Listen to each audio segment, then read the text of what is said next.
Hey, Doc, we better back up. We don't have enough road to get up to 88. Roads? Where we're going, we don't need roads. But what you do need to do is check out this week's Couch Brotato Podcast, where Lucas and I dig into the 1985 classic Back to the Future with special guest Luke Frost.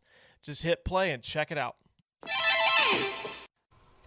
Welcome back to the Couch Brotato Podcast. I'm Russ, and with me always is the Robin to my Batman. Lucas, what's happening, man? What's going on, buddy? How you doing?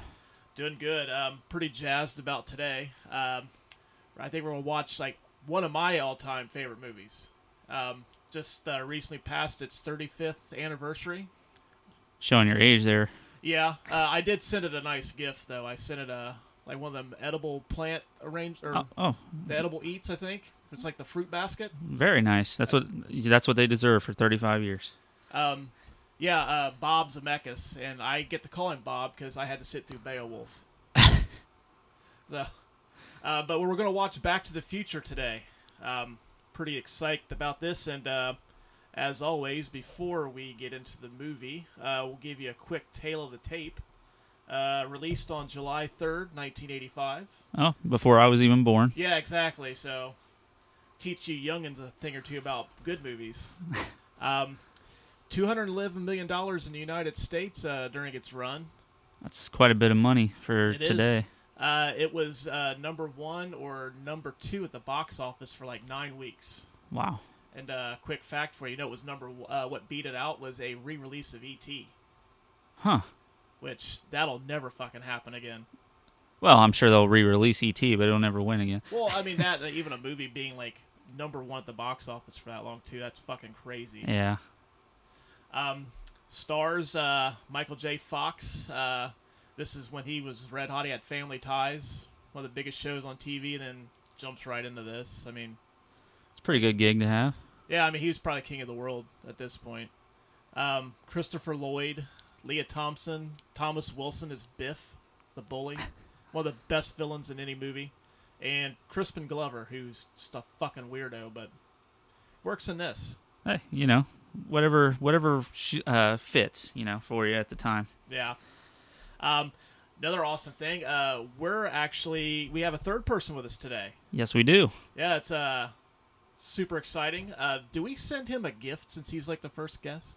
We should, like a plaque.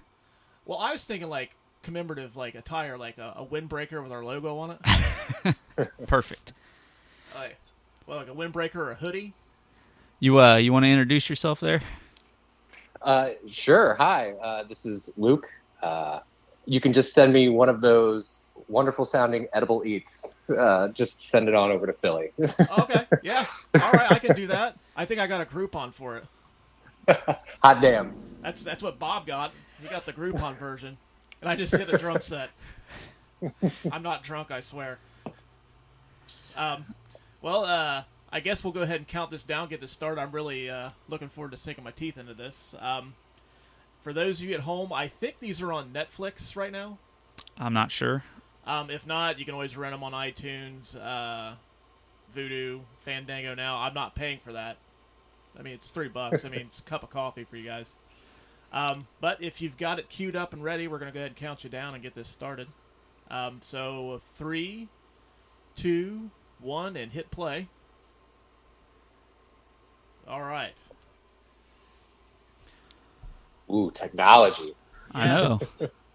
Yeah, so we're in Ohio, and you're all the way over there in Philly, and watching a movie together. We made it. We did. 2020 is finally coming together for us.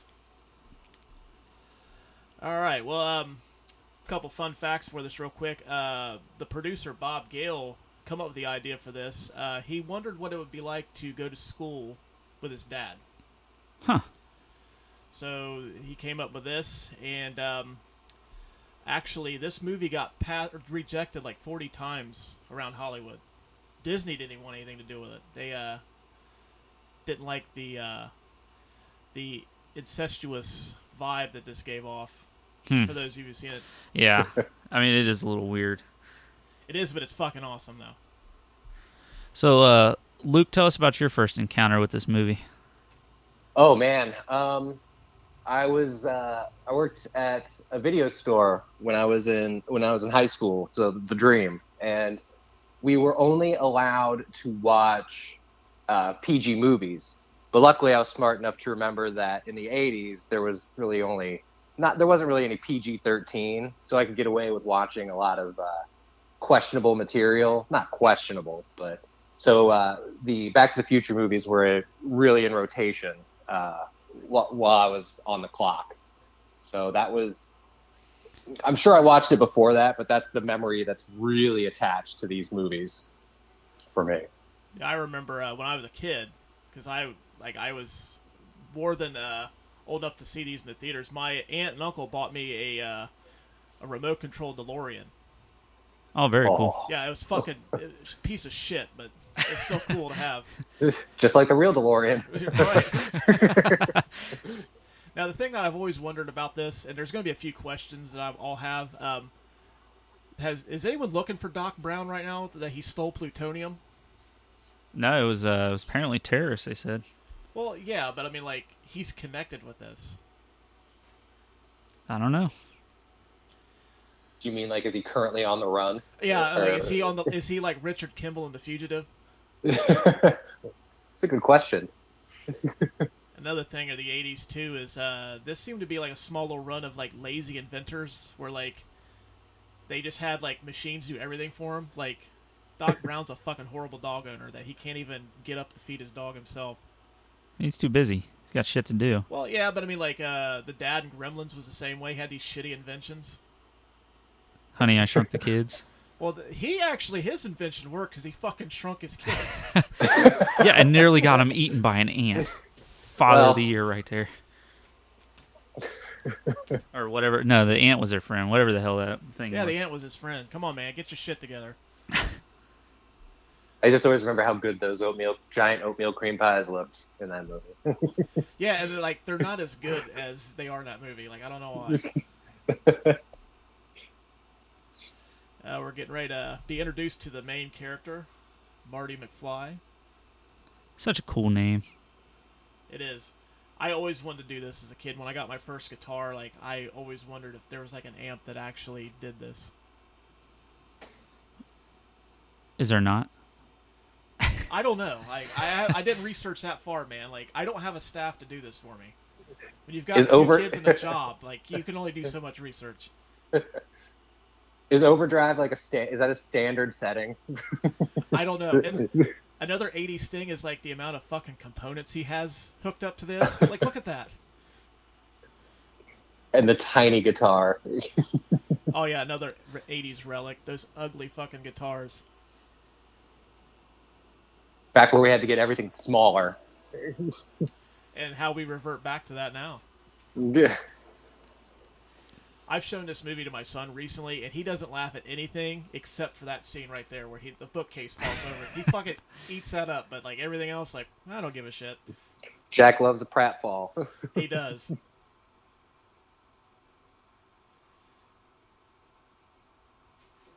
Whoa, I blew up my speaker. Those aviators are still tight as fuck, though. They are.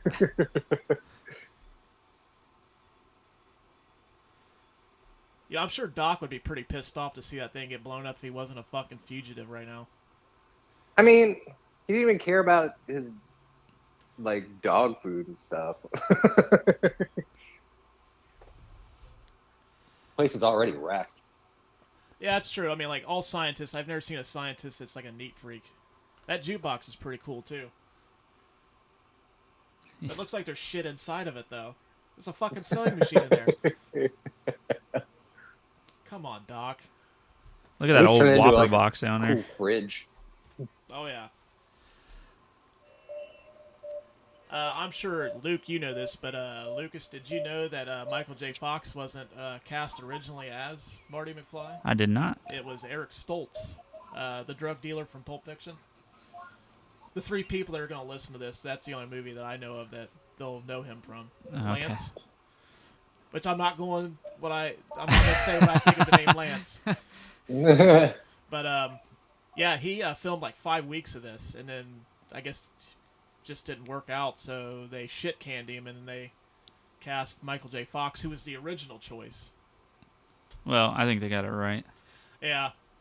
Oh yeah, for sure. Yeah, I remember how exciting it was. I forget when it released. Was it maybe for like the 20th anniversary? They actually released some of that footage, and it was really wild. Yeah. When I was doing some of my research, John Cusack, C. Thomas Howell, and Johnny Depp all auditioned for this too. Wow. I think I just heard about John Cusack this week, actually. Like, I think it came across my wire. I was like, whoa. Now, he's the one guy that I could see actually do this. Like, if they couldn't get Michael J. Fox, I could see John Cusack doing this. Outside of that, though, like, nobody. Mm-mm. It's too iconic. Yeah. Oh, man, there she is. The best 80s girlfriend of all time, Jennifer Parker. Jennifer, not Elizabeth Shue Parker. Yeah, that's right. In the sequels, Elizabeth Shue is cast in that role. Do you know why they had to replace her? Her mom had cancer and she couldn't do it. Claudia Wells, the original. Well, that's awful. I don't know why James Tolkien, the actor that plays Principal Strickland, like, he's been in these movies. He was in Top Gun, but I can only remember him as the teacher in Problem Child 2, the one that like has to take a shit real bad and the toilet blows up and they throw the M80 down. That's a legacy. Yeah. I can never shake that when he's like trying to hold it in and like he just skips to the bathroom and then like 15 minutes later you see him in like this gigantic adult diaper. I forgot all about that movie. I can't take you seriously anymore after that.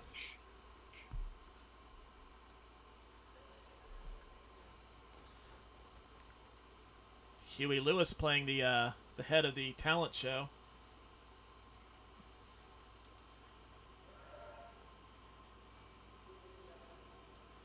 Marty's kind of a diva right here. Like, his band's been like tuning up, and he just kind of comes in cold and.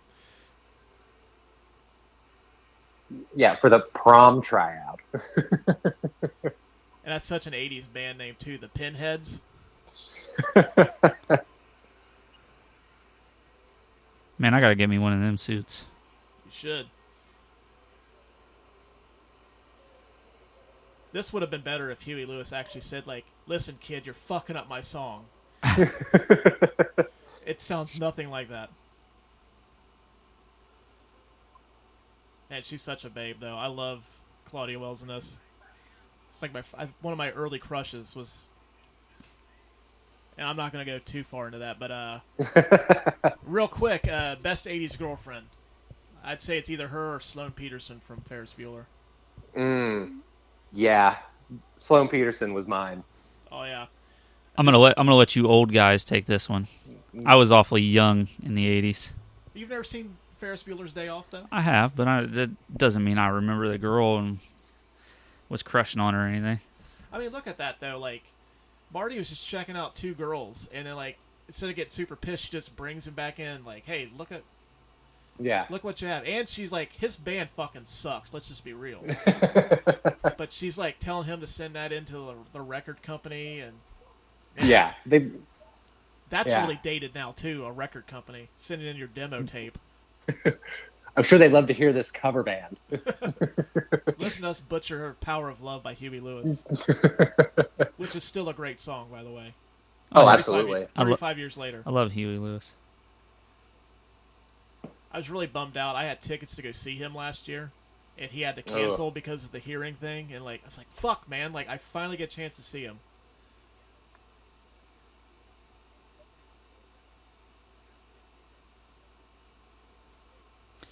Yeah, sports is still front to back. I mean, I know, because was Power of Love for this movie, or was that pre-existing? It was for this movie. He did this, and then, like, I think they wanted him to do another song, so I think he seen a screening of it, and I think during the screening he was like, yeah, I can whip up another song, so I think he wrote Back in Time.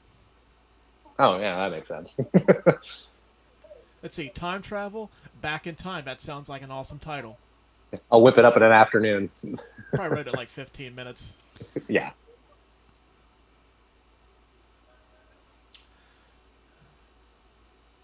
that car is fucking a piece of shit for that time, and I bet it's brand new. It looks crisp. He spends a whole Saturday afternoon detailing it and waxing it. That's what dads do. Stop bothering me, honey. I'm detailing the shit box. Did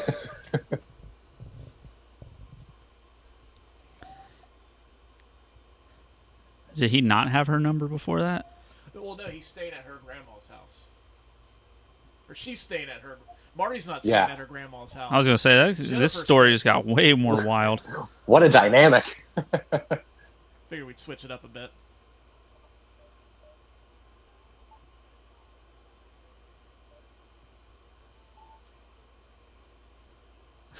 Is it only me that notices that whenever there's spray paint, there's always Mary?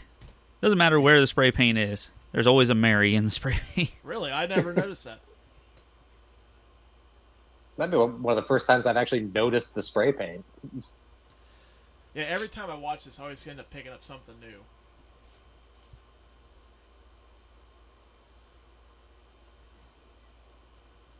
God, what a piece of shit. Piven's just a fucking douchebag. It's perfect. Although when you watch this movie, though, he's kind of mellowed out. Like, when you watch this later in the movie compared to some of the shit he does do, he's like, okay, he just fucking wrecks his... That's true. Like, yeah, he was like a rapist. And he's like, oh, okay, well, I guess he's all right now. He's just wrecking people's cars and getting mad about Well, it. he's matured.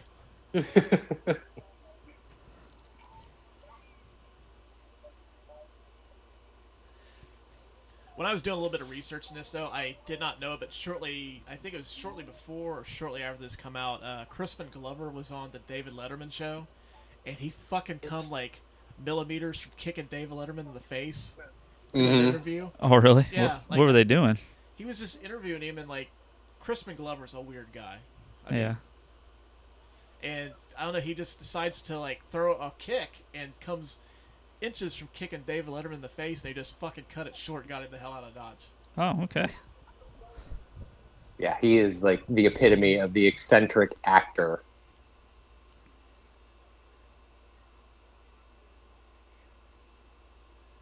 Boy, I tell you what, the advertising in this movie.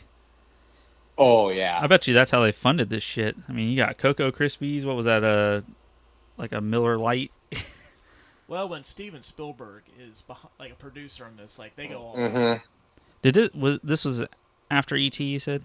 Yeah, E.T. was 82, I think. I'm not good at my E.T.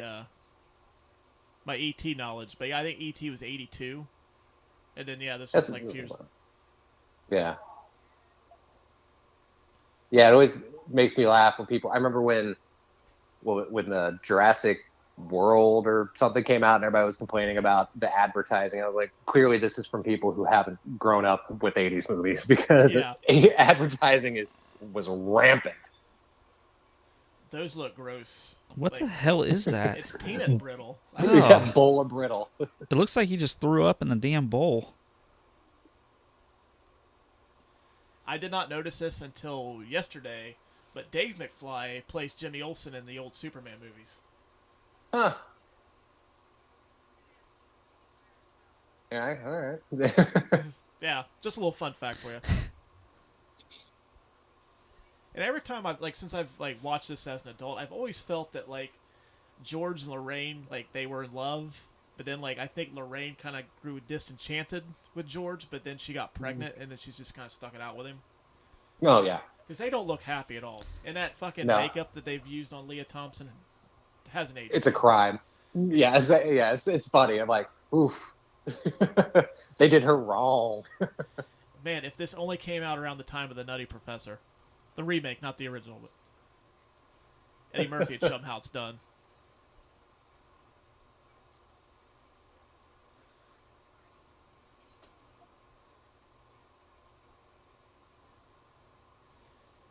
Well, while we got a little bit of a break, I've done a little bit more research. You know, the original name that the head of Universal wanted to call this, he wanted to call it, let me grab my notes here.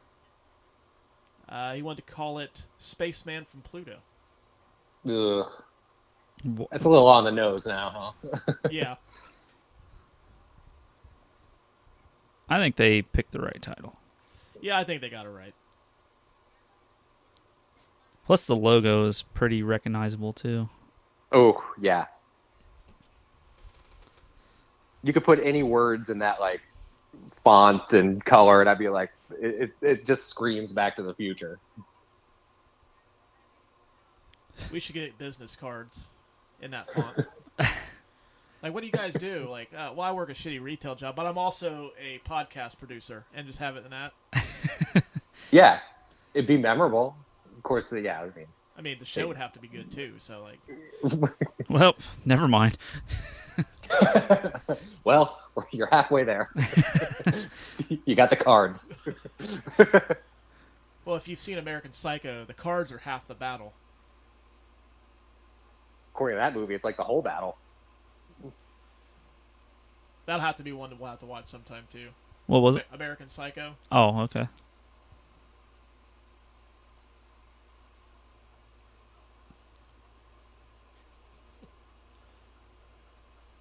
To this day, when Jen says something, my wife, when she says something funny that I don't think's that funny, I do that. Bet she loves that. Yeah, she fucking hates it. I don't know about you guys, but seeing after watching all this, I really want a Pepsi now. I think this movie's doing its job.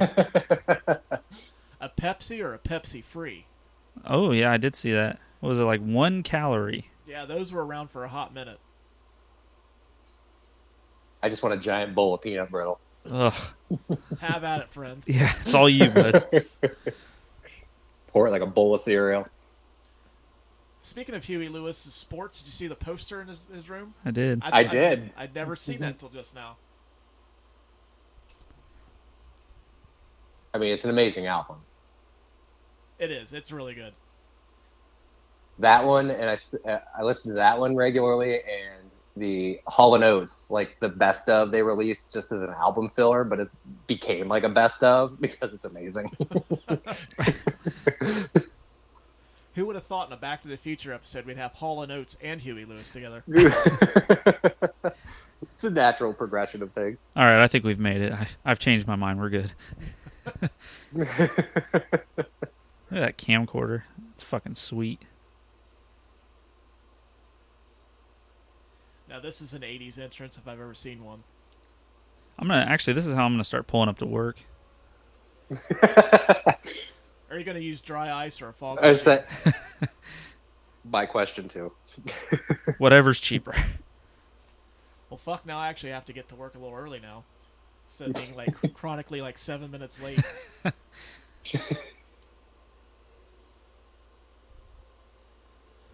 fucking DeLorean.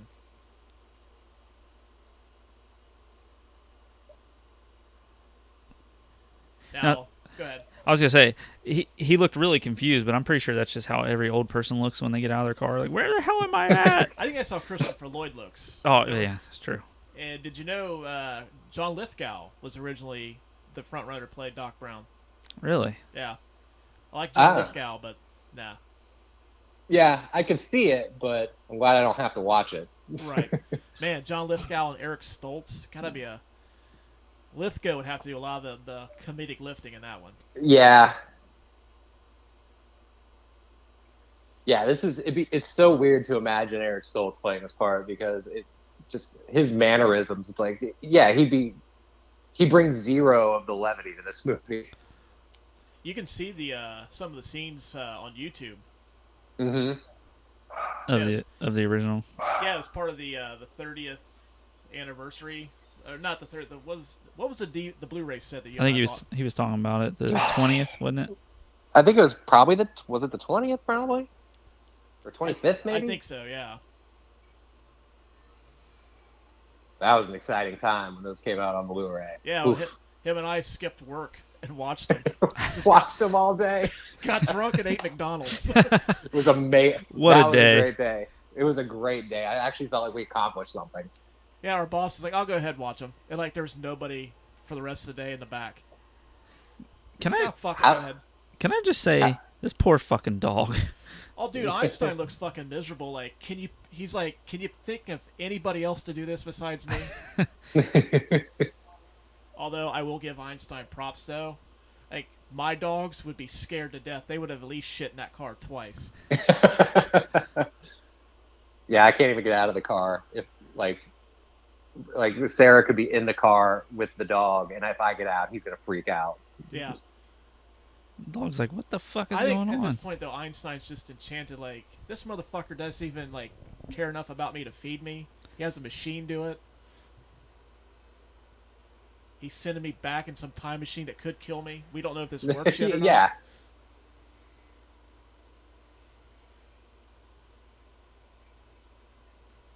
Could have at least used a homeless guy. I know there's one there. Hey, man, you want a couple bucks? Now, how would that have looked if that car didn't go back in time right then and there? It just would have been there'll be no Local crackpot murdered by a remote control car.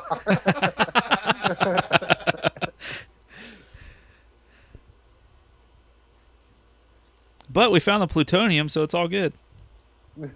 Oh yeah, crackpot plutonium thief.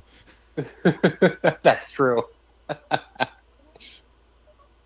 Forensics would be working on that car forever. Like, the hell? CSI would be like scanning it for semen. There's no need to scan for semen, but we got to do it anyways. It's just Yeah, procedure. yes. It's like step 2. I think we may have just created the new CSI. You know how they do these like revival shows? CSI Hill Valley. Is there not a currently running CSI anymore? I thought it was like Law and Order, where it was just always on. I don't know if there's a CSI going on or not. I know Wow. it's NCIS now. Is the CBS show where they've got like 12 of them. Oh, God. CSI El Paso, starring Sinbad. Sinbad's still Finally. alive. He is still alive. I don't know why on Facebook I always get these advertisements for shows that he's doing in like fucking Rochester, New York. Like, It's just hope, Russ. That's all it is.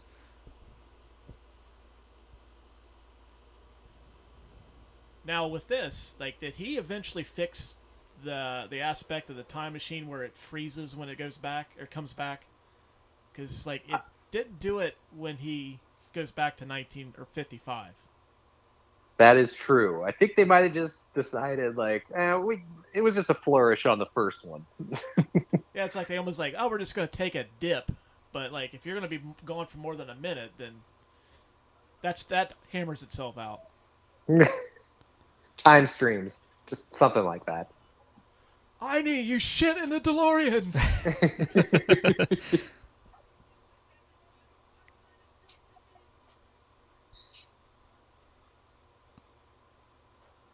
Look at it. He was just like, all right, am I fucking done? Yeah. He's from a fine, trailer. Doc. He's fine. No, he's fucking running away from you because you're psycho. Should we take him to the vet or something? Doc Brown's not psych. I think he's just eccentric because he's got a little bit of money.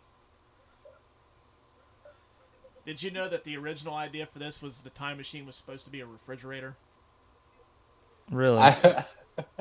Can you imagine Marty going back to 1955 in a Maytag? What would be the purpose of going into that unless it's like a time machine? Yeah. There's no accidental use, I guess. Oh, that mayonnaise has got to be back here somewhere. Like, what the fuck? I'm in 1955 now. And then why would somebody steal it? The second one. There's just a random fridge outside. Yeah, old Biff in part 2 is just like, why is that old man going to that refrigerator? Like, he'd get locked up in a home. Yeah, better check it out. I actually read a story yesterday that I think it was regarding the new Bill and Ted movie. Since we're this tangent into some time travel, that initially they were going to use like a van or something. Really? But then they decided it was too close to Back to the Future's DeLorean, so they went with a time traveling phone booth, which has never been done before, especially for the past 70 years. Thought that was funny. I'm curious to see how that works in 2020. Yeah, like there's no more phone booths. So what the hell are you supposed to do? Well, I don't know. Like, have you seen a phone booth in Philadelphia yet? I know they don't keep them here in Springfield because they just get vandalized or they use as like homeless people's shelters. No, nothing I've seen around here, and I feel like where we live, there would be some if they were still around. The two best time travel movies of all time, Back to the Future and Bill and Ted. I'll fight somebody if they have a different opinion. I can't really think of any more super iconic ones that I'm sure there's plenty. And I'm trying to think of other time travel movies anyway. There's not. It's just those two. That's it. And the Time Machine. Yeah.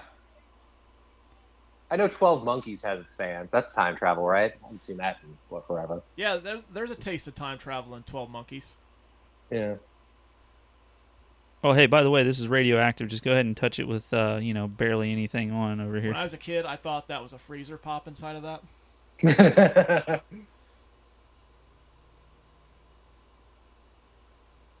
This is so satisfying every time it happens. I don't know why. I love it.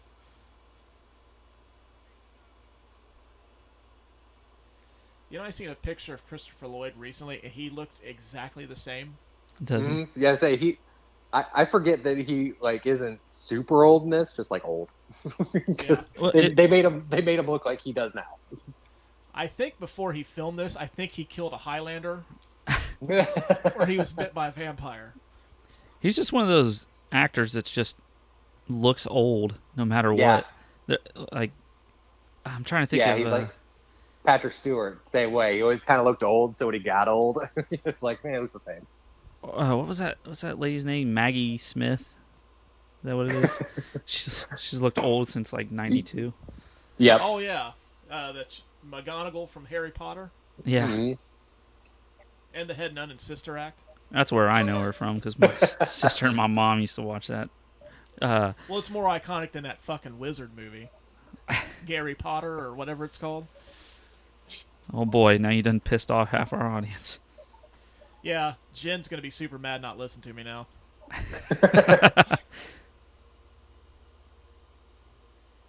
This is an idea of how much Einstein has grown disenchanted with Doc Brown, that he gave that half-ass effort to warn him that those Libyans are coming. Which, by the way, not a part of this movie that's aged too well is the profiling. Muammar Gaddafi! We may have to cut that out.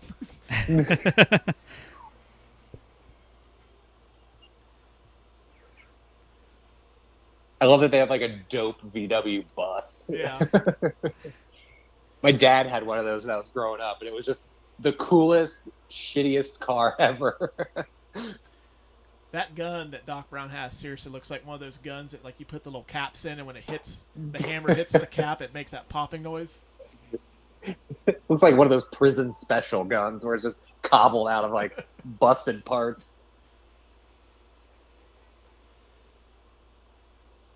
I also wondered, like, if the Libyans killed Marty, would, like, Einstein just run into the van and just became the Libyans' dog? I mean, probably. He might get fed better. Yeah, exactly. By a human and not some cumbersome robot. I love how, like, everything works for them until, like, it's time to chase Marty. Then, like, the gun doesn't work. The bus is breaking down on them. It's so perfectly 80s. Like, they turn into your standard stormtroopers. Another 80s relic. Did you see the 1 hour photo booth? Can you still get, like, photos? I mean, I'm sure you can. You can. I've seen Walgreens recently. Yeah, Walgreens. I think Walmart does it, where you could take like a thumb drive or a disc, if people still use those. Mm-hmm. I remember when I had to get my passport for work a whole long time ago. I felt so weird going into like a Walgreens and like getting my picture taken.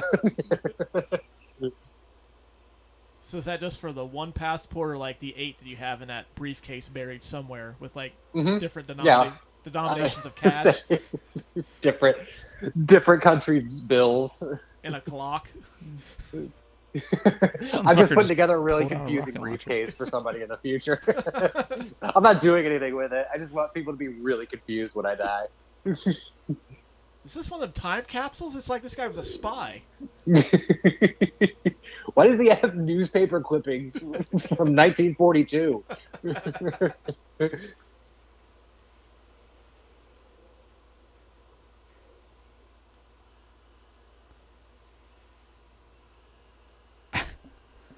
There you go. Love that flip. Makes no sense.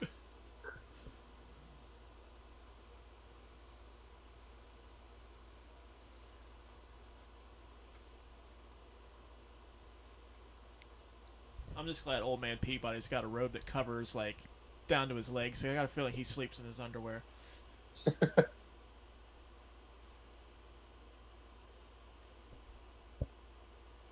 Would have been better if it was just one of those long night shirts. I don't know why those are so off-putting to me, but it's like, it's got the 3 buttons. Yeah, exactly. That's just on shorts. That's an extremely long Henley, sir.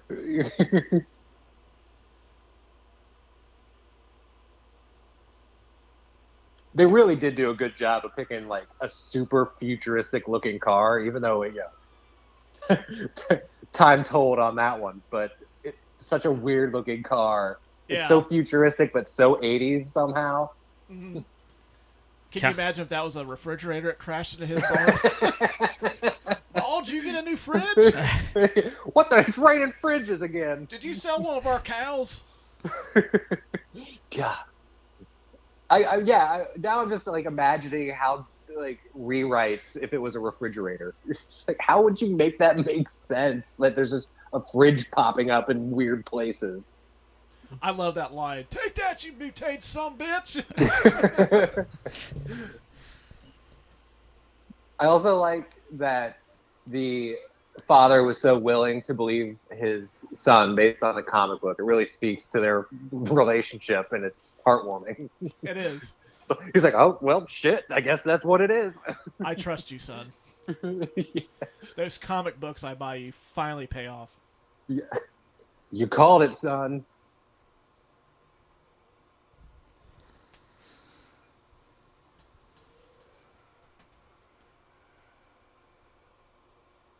Now, I will say that the brakes on those are pretty good.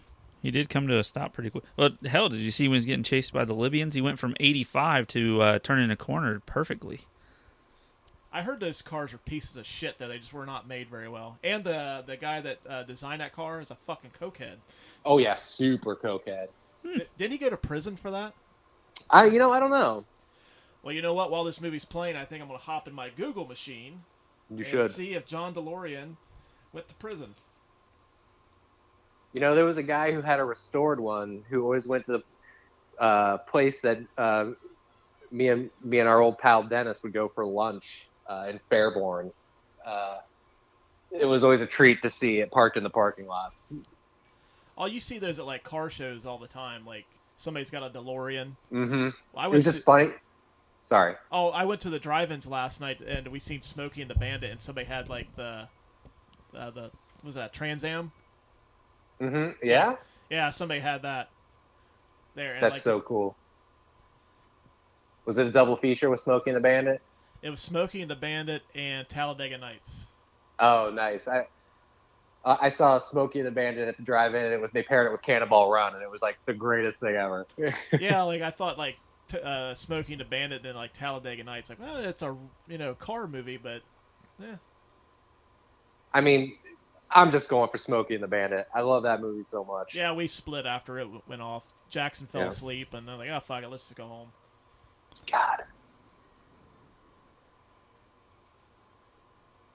Talk about an iconic villain. Oh, man. God, I love him so much. Now, one of the things you'll notice in the 50s now, the porn cinema in town is now an actual reputable movie theater.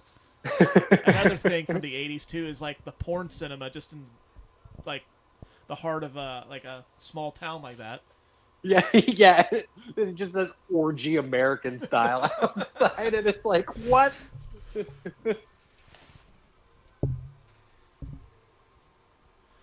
at least it's something that it's like, well, orgy American style instead of 2 poles for one hole or something. That would have been Yeah, exactly. in Hill Valley. It's kind of an artistic name, actually. Yeah. I would, yeah. You put that up, and be like, oh, is this like a David Lynch movie? Oh, sweet, the new Fincher's out now.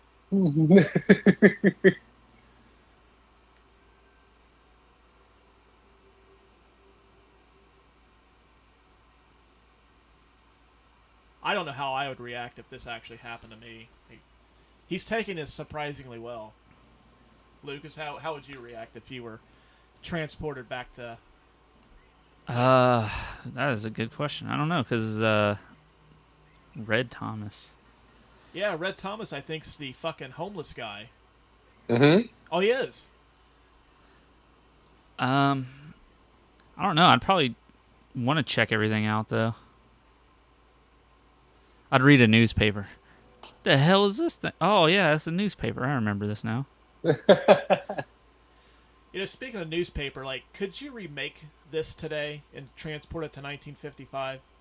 Because I think, 1955 and 85, it's, not too far along to where, people can still remember it. But, right. 1955 seems like fucking, well, it is years ago, but, I mean, could you really remake this today? Probably not. Probably the confusion from people, nowadays to all this stuff that's in there, like the telephone and the fucking white pages. People wouldn't know anything about that. Right. Yeah. Well, go ahead. What were you getting ready to say? Oh, I was mostly just agreeing, but yeah, it's like it'd be like a foreign country at this point. Like you said, there's not really a whole lot of people now who remember 1955. Well, so then it's really the last era that has a vibe to itself. Everything was wholesome in the 50s, and the mom and pop diners and shit like that. If you were going today, go 30 years ago, 1990 isn't too far from what we have today, except technology's advanced, Right.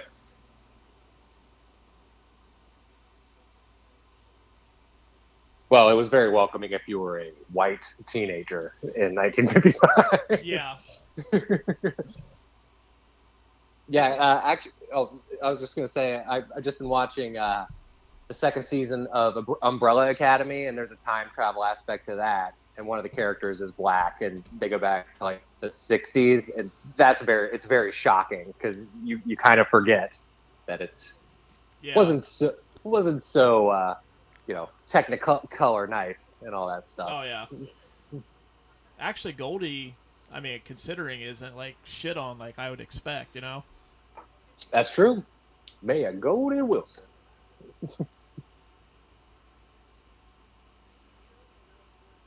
This is where you get prime, fucking just scum of the earth Biff right here. Yeah, just all adrenaline and testosterone, awful person Biff. I will say, go ahead. I really love the actor who plays him. He seems like such an awesome guy who's really embraced it.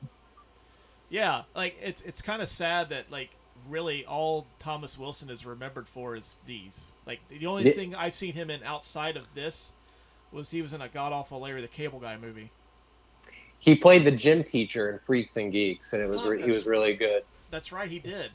Mm-hmm. But yeah, I think he's a stand-up comic now, and it's cool. I've heard him on a few podcasts, and he seems like a genuinely nice guy, and he doesn't push people off.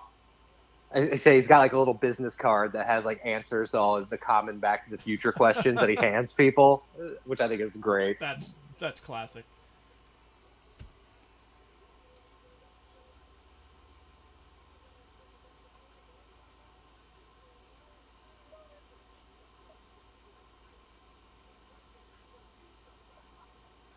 That's right. Mayor. Now, you know that I've learned this from some other things I've been listening to, that Crispin Glover's dad was in. He was also an actor, a very strange man. Was in, I forget which James Bond movie. Russ, you might know, but Really? he was one of.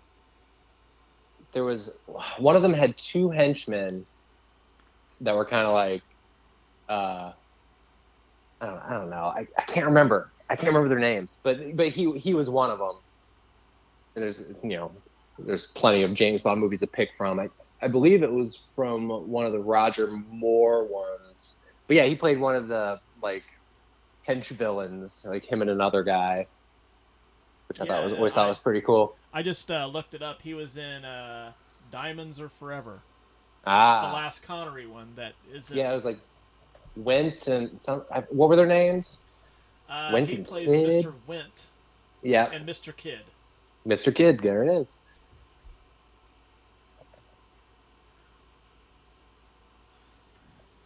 Yeah, Wow. I was listening to a podcast and they were trying to score an interview, and it didn't happen because I think he's what at the time was still alive. I don't know if he still is, but Well, let's look didn't it work up. out. Or I could be way off base.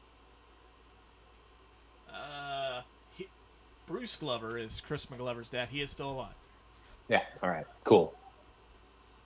And I'm not totally unreliable, which is a win. I have none of this knowledge. Luke I brought barely his had fucking it. A game today. Yeah, you did. I don't get to talk to a lot of people right now. It's just me and Sarah and my dog. Well, you just want us to do like an offshoot podcast? Like, we'll just create another one just out of fucking thin air? We'll book guest.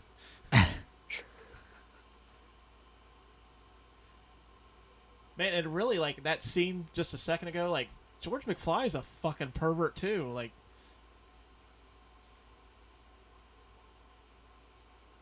Yeah, seriously, why was that a story that was thought of fondly? yeah. Well, he was creeping on me, and then I remember that day my dad caught your father beating off in the tree watching me drink, and then he fell out and he hit him. God, that took a fucking dark turn. yeah, Sorry. the end. I'll cut that out.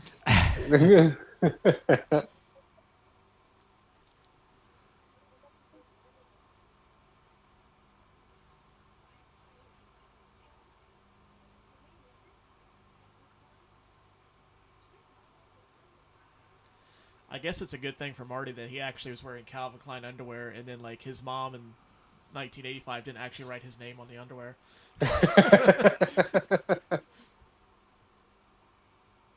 Like in really bad Sharpie. Your mom doesn't write very good. Is that an A or an E? Who's Kelvin? Who's Marty McFly?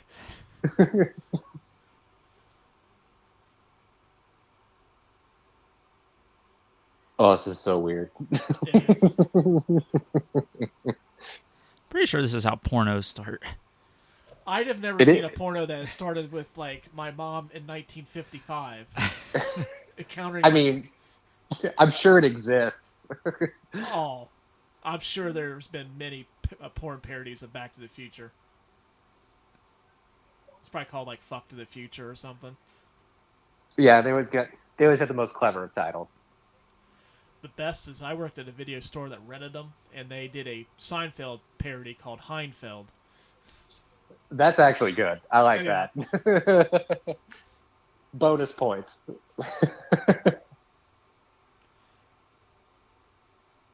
Do you remember the show The Wonder Years, Lucas? Yeah. That's the Big Brother Wayne right there, with the Davy Crockett hat. Oh, yeah? Mm-hmm. Jason Hervey. I wish I could just be a human IMDb like you two are. Well, as you can see, I haven't parlayed that in anything successful yet. Yeah, it's mostly just party tricks for me. Yeah. I've lost a lot of my edge over the years. Well, mine's generally I'll say something about a movie, then like somebody will whisper to my wife, like, "Your husband's a fucking nerd." Hey, nerds are the cool thing these days. But see, like, yeah, it's like I didn't quite hit that, you know. Like, if I would have been born like maybe 10 years later, who knows? But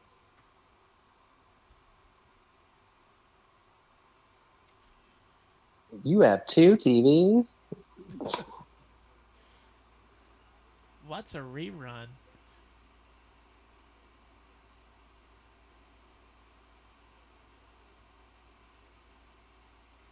I appreciate that you recognize him as Wayne as well. That's all I can see. I don't know him in anything else. I'm sure No. he's done some other stuff too, but Beats me. he was great in the Wonder Years, though. He actually produces television programming with Eric Bischoff, the guy that used to run WCW. What? Is that true? That is totally true. They have a production team together. Well, that is a fact. I'm willing to bet they do shit like that show Cheaters. Oh. Yeah, it's just Love After Lockup. Oh, God, that was on in my house earlier. Really? Oh, fuck, that show's so fucking bad. Their Apex Mountains flavor of love.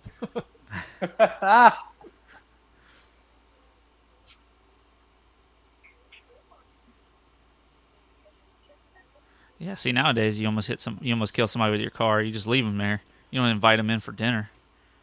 It shows you it's 1955 that like you trust somebody like that. It's like, man, I don't know if this guy's a fucking drifter or a rapist or what. Well, he fell out of a tree. Better bring him in. We just got a brand new TV we can eat in front of the dining room table. I don't want him staying here.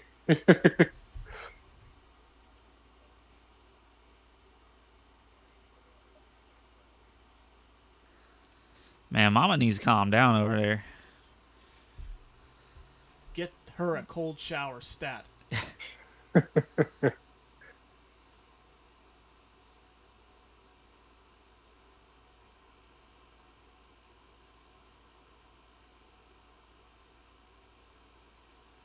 You know, you don't really see it in 1985, but man, 1955, Doc's a fucking baller.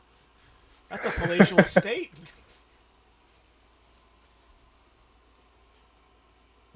Yeah, what the hell happened?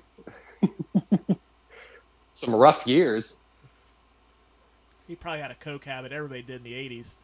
That's true. Well, I had to sell the house, Marty.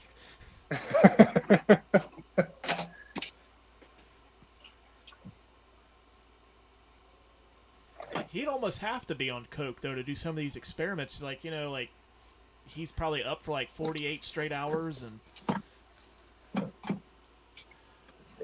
just let me dabble in the nose candy, Marty.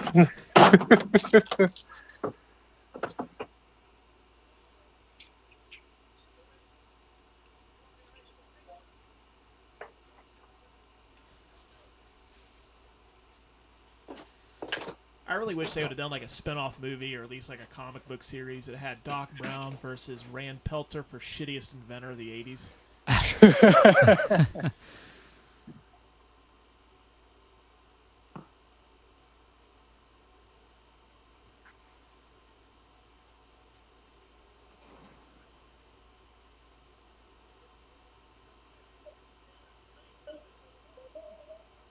It sure doesn't, Doc. But he's got the blueprint for that gigantic amp he made. That's coming. I don't know what it is, but it's going to be big.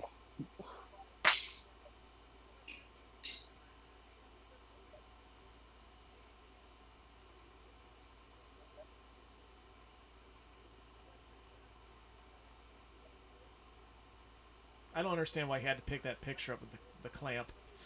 And he just throws it to the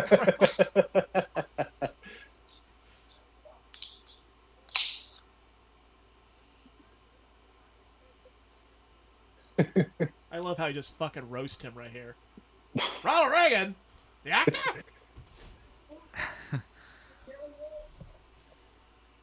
I should have worked on my Doc Brown a little better before we did this today. No, It's absolutely perfect. not. No rehearsing for it.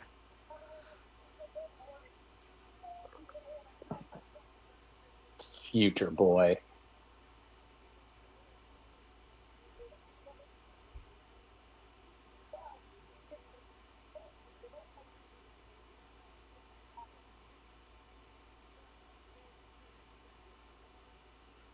Marty's a really good listener. Like, Yeah, I wouldn't have remembered all that. For a man and a teenager at that, like I can't get my son to remember something I told him 5 minutes ago.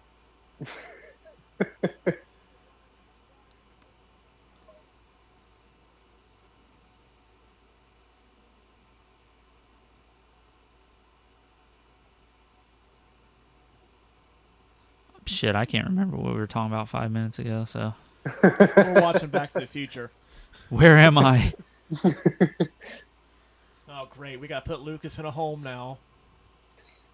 I guess I start auditioning new co-host here soon. I mean, I'm not doing anything. Well, giddy up. There we go. Yeah, you don't even have to change any of the. You don't have to really change anything. Yeah, Same name. Luke, it's all good. Yeah. Slides right in. Maybe we'll do some episodes remotely from whatever rest home we put you in. Who are you boys? Give me 10 minutes. Oh. I have to get myself changed first. I made a poopy. Some nice boys came and watched a movie with me today. I don't even remember what it was.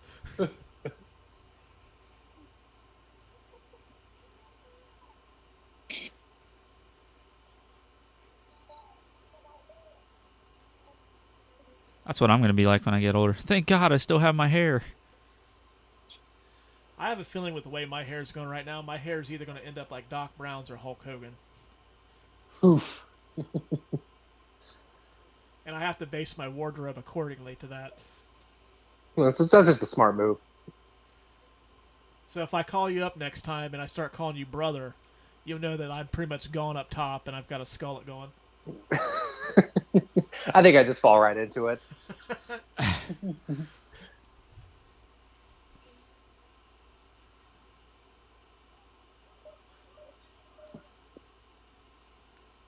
That's exactly how I reacted the first time I heard about 1.21 gigawatts. I ran around my house frantic. How am I ever going to reach that level of power?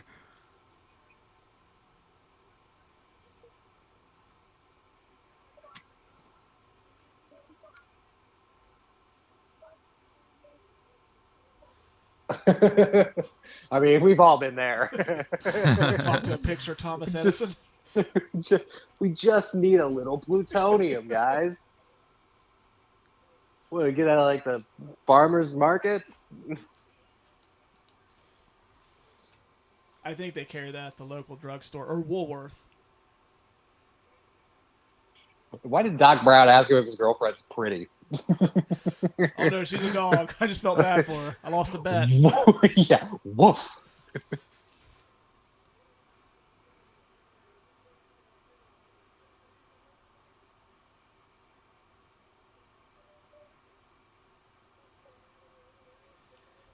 Funny you should mention that. Everything's starting to come together.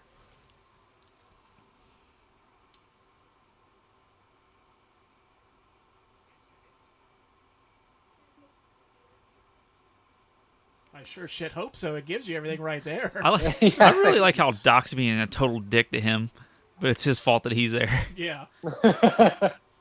Fuck you mean I gotta help you? All I did was send you back here.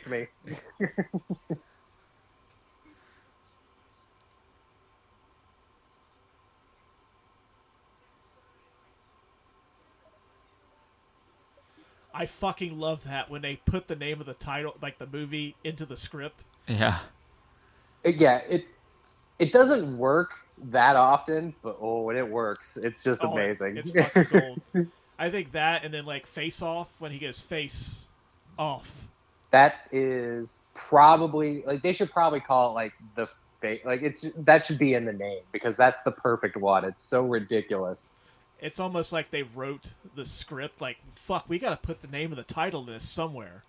And have Nick Cage say it. Well, I think we just set up our next episode with Luke. We got to do Face Off now. Okay. Sounds well, good. Luckily, I just went through quite the Nick Cage back catalog right when all this pandemic business came along. So I watched Face Off and Con Air and I'm gonna show you Ghost God Riders. does exist. Yeah. I'm ready. It's fresh. I unironically like Face Off and Con Air. Those movies are just so stupid and awesome. Lucas and I are more rock fans ourselves. I mean, I like those two, but like The Rock is like. I think I'm guilty of doing this a time or two in high school, like putting a kick me sign on somebody. I'm such a douchebag. We just tapped each other's balls all the time, which was probably some deep-seated thing. We have issues. Like, our school had to tell us to stop doing it. Like, they had to make it a thing that don't hit each other in the genitals, please. I'd be curious to see what that write-up says when you guys get sent to the principal's office. Tap fellow student in the sack. Yeah, ball tagging. Hit to the old fun bag. Oh man, I have a sweater that looks a lot like George McFly's jacket here. It's like gray and purple. Oh, you got the Crispin Glover collection. Yes. At Kohl's. Which only at Kohl's.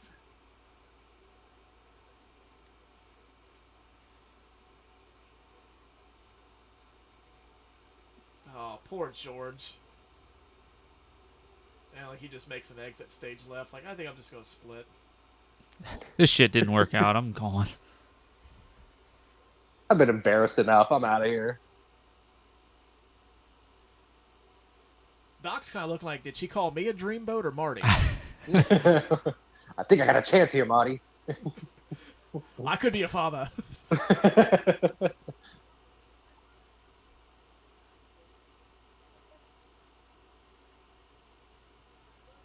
I'm kind of digging that Doc Brown outfit myself.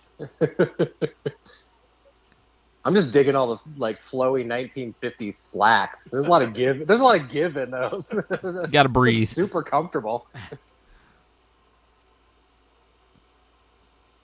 Well, I think once you hit a certain age, you start dressing for comfort.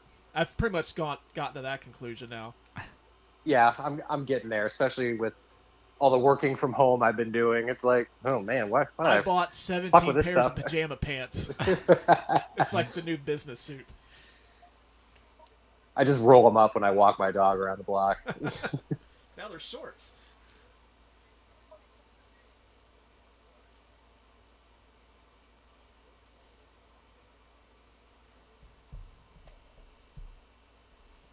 Oh, yeah, you mean the girl that I was peeping at through the window? Yeah, I remember her, I think. Yeah, that's ringing a bell. Bra, panties, yeah, I got it. I still have the mental image in my head. It puts me to sleep at night.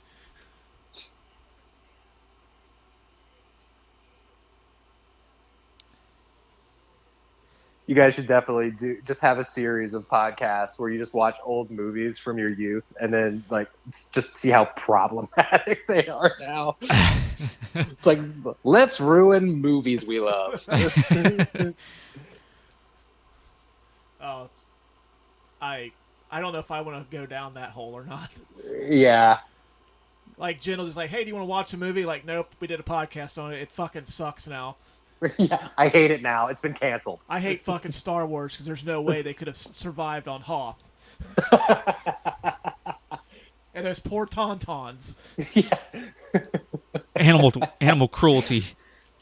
It's an animal rights nightmare. PETA stormed the set.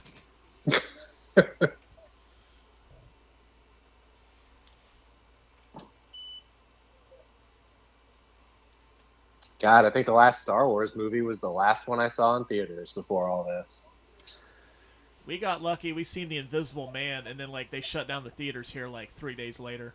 Oh yeah, I was gonna say because the first time I saw The Invisible Man was when they went digital, and I just bought it or I rented it for $20, and because I wanted to see it. Actually, wasn't too bad. Yeah, that's pretty good. We get a glimpse here of how creepy fucking Biff is now. Getting handsy with somebody at school. Yeah, this guy's had no consequences. That's your problem here. Well, I'll be honest with you. If I was Principal Strickland, I'd be scared shitless that Biff would beat my ass too. Seriously, like, I'm sure it's the aspect, but he looks like he's 7 feet tall. No. You see that fucking giant bean that principal has? He's going to headbutt the shit out of him. That's true. I think Principal Strickland's kind of a pussy, though. Like, in 1985, he seems to be a little bit more battle-hardened, but like he seems to be like a young principal here, and like he's trying to like find his way. Yeah. Ooh. But in alternate 85, he's a certified badass. Oh, hell yeah. He's like, he's a shoot first kind of guy. With that fucking long nightgown. he goes for comfort. He's got to move freely when he's attacking vigilantes.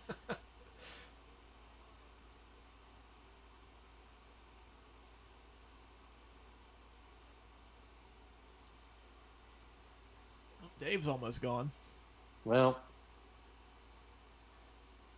he's late for his shift at McDonald's. He showed up as just feet. Yeah. Dave, where's the rest of your body? I have no idea. I woke up like this today. You can't work the fryers with no body, Dave. Just mop the floors. Just kick it around.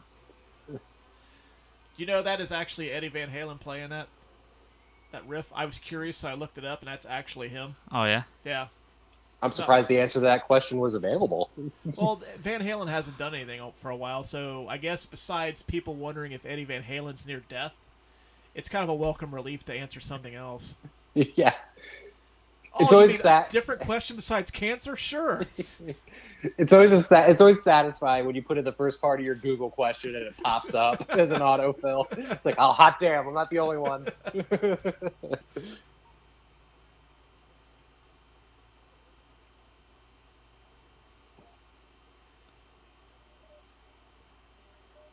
George McFly's hair is filth in this movie. Yeah, it's like he hasn't washed it in 2 weeks.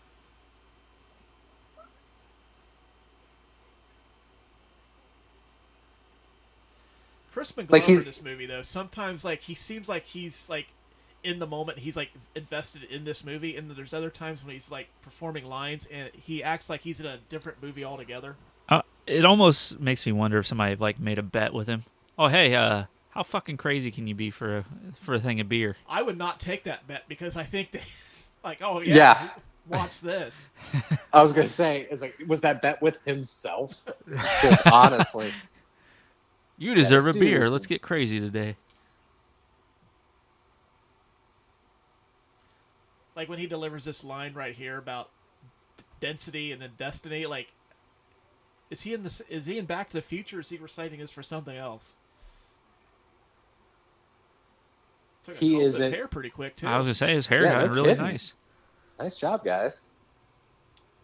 Yeah, he is probably one of the most interesting actors. Like, I don't know where he's coming from. Like, I know him mostly from this and Friday the 13th Part 4 or 5. I don't. He was also in Charlie's Angels, too. He was like that fucking hitman, or that Didn't assassin's like kind of crazy in that, too. Yep. But see, watch this, though. Like, when he delivers this line, like, he's not even in Back to the Future right now. He's in a movie in his head.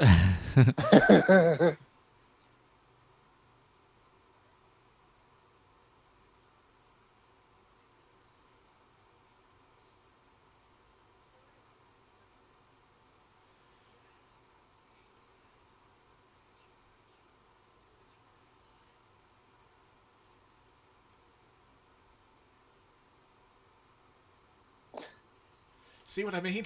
Yeah.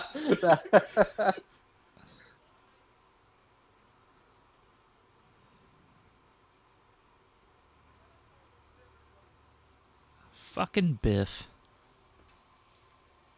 After watching this movie on like TBS for most of my childhood, it's so weird to see how crisp this looks on my TV right now. Yeah, they're actually getting ready to release season 4K in October. I saw that. I think I should get an automatic upgrade on those, which I'm really excited about. Do you have iTunes? Uh-huh.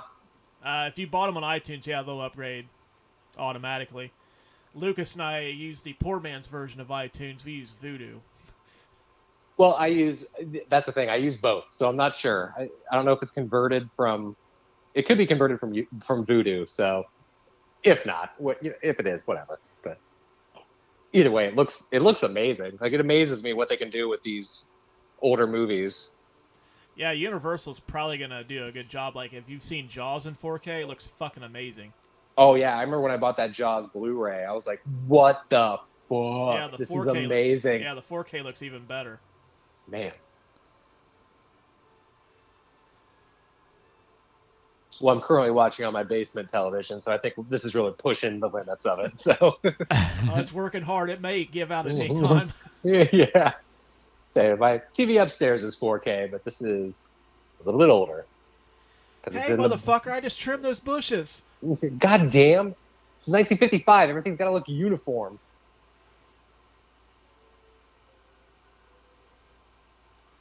In 1955, Marty wasn't having any trouble with the ladies in. After this scene, he definitely won't have trouble with them now.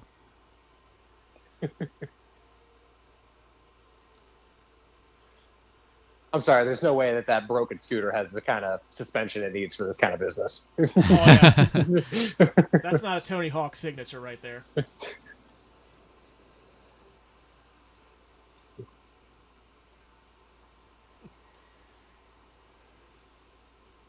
Oh, God, that's still...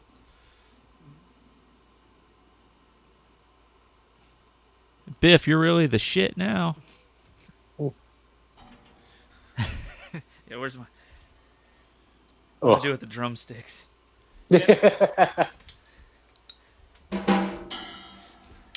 Nailed it. We record this in like a little small... What'd you call this, a she shed? Yeah, it's called The Apartment. Well, I would not rent this apartment. There's like no room to do anything in here. Well, it's for a child. But there's a little mini drum set here, and then like whenever Lucas tells a joke that's really bad, he just taps on the drum set. So as you can imagine, it's a lot. Yeah, we got it made here, man. We got like a big TV, an air conditioner, a fucking stepladder, a drum set. What else do you need? That's the soundproofing right there. Oh, is it? A child's chair? And a pre-lit blue Christmas tree. I mean, that's going to be helpful here in about 4 months. Yeah. Give this place a festive holiday vibe. That's right. For when we watch Die Hard, the ultimate Christmas movie. Die Hard, Home Alone, Gremlins, and... I don't know. Black Christmas? I was going to say, you could do Black Christmas. I didn't know if it was too much of a deep cut. But that's definitely on my gotta watch it around the holidays horror movie. Lucas and I have decided that we're the first few episodes we're going to do like movies that most people have seen before we start getting to the deep cuts. That's fair. Because him and I really want to do Stone Cold with Brian Bosworth. That movie's so awesome. Yeah. And so not awesome at the same time. Actually, go ahead. I think Die Hard and Gremlins are definitely two. Those are good shouts. Those are winners. We could do Bad Santa too, but that would be inappropriate for our child audience. We have a child audience? My son said he wants to listen to our podcast, and I'm already afraid to let him listen to this. Oh, yeah. Hey, Dad, what'd you mean by the guy in the tree beating off? What did that mean? Like, can you show me what that means? I have to go back and edit that now. There's a lot of edit points in this. Yeah, I've got 3 so far.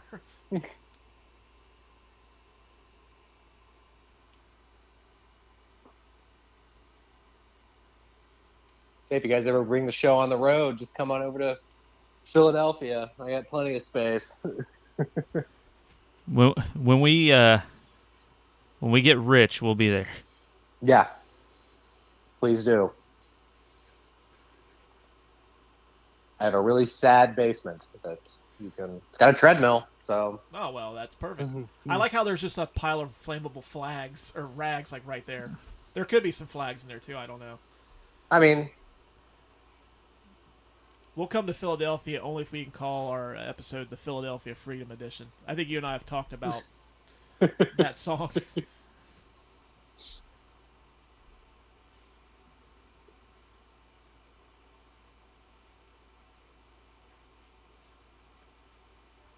Does everybody just stalk everybody in 1955? I think so.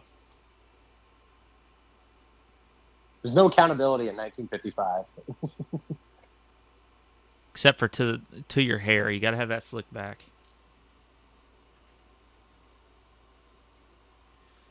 I think Lorraine's just a very randy teenager in 1955. Clearly. And we all know about Biff already.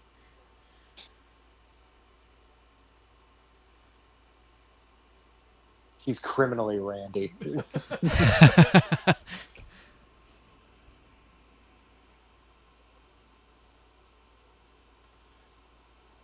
Yeah, what is it? It's like, don't show your bangs in 1955, Marty. It's a dead giveaway. They'll know you're from the future. It's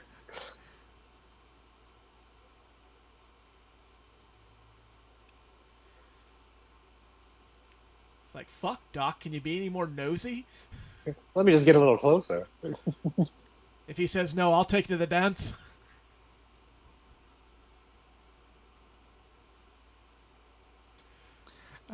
Doc's like, this is so fucking gross. Oh, fuck, she wants to fuck her son. Well, don't look at me. I've never been in this before.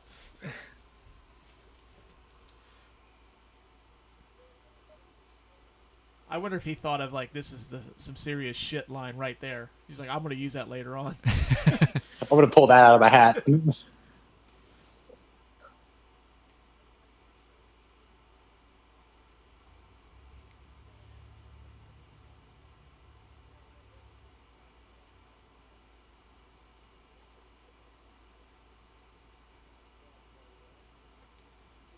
I can't get over these baggy clothes. God damn, it looks so comfortable.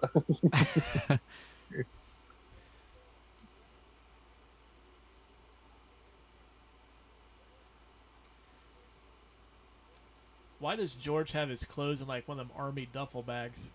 I got it in my gunny sack. And that's not off-putting at all. I'm going to put Mom's brassiere on the clothesline.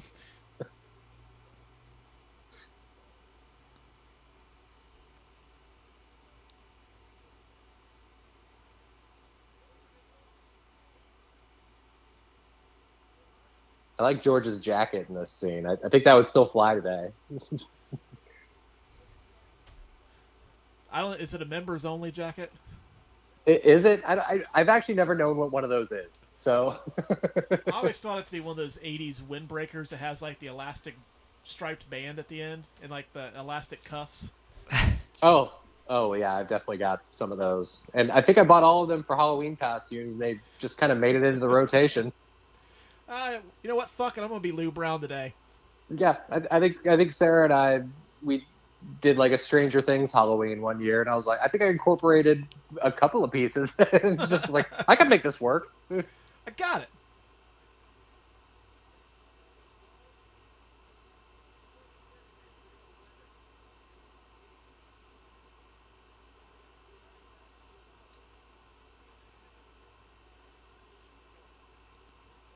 Well, don't worry. You'll see him.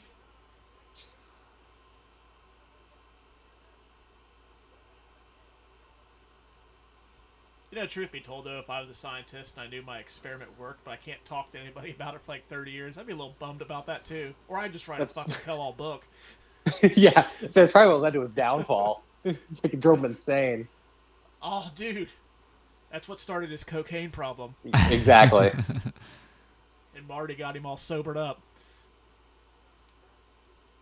But of course, he makes bad decisions, like fucking offering to make a bomb for a terrorist. Yeah, he still does that. Yeah, and I like he gets so mad at Marty in this scene about like not knowing much about your future. Like he's just been soaking it in for most of the movie. No, you can't tell me.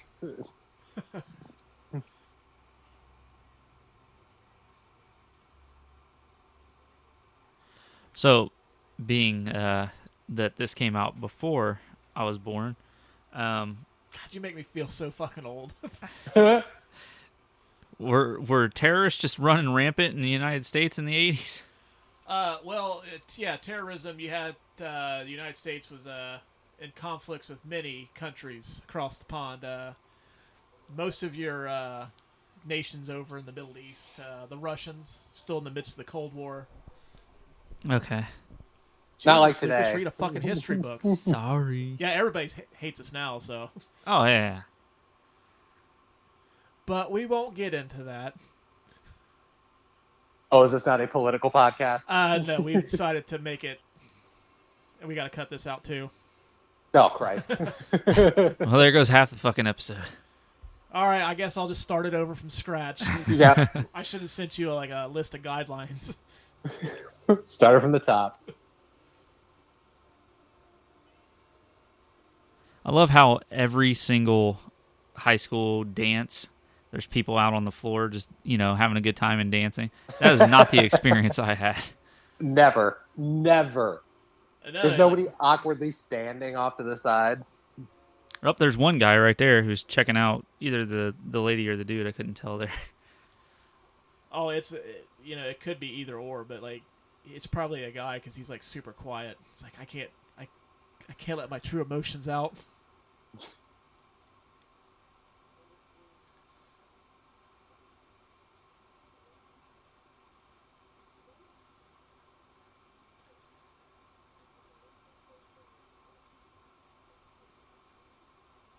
I don't like parking, especially in a real busy parking lot at the mall. Hate it. Ugh. At Christmas time, forget it. It's the worst. Or did she mean something else? Oh,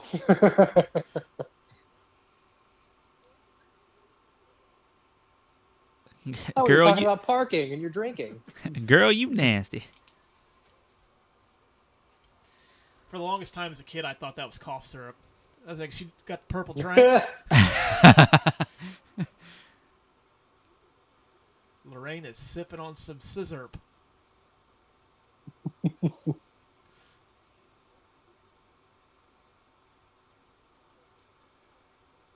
His mom is right. Marty's kind of being a fucking square. Yeah, say. Come on, man. You're too straight edge, Marty.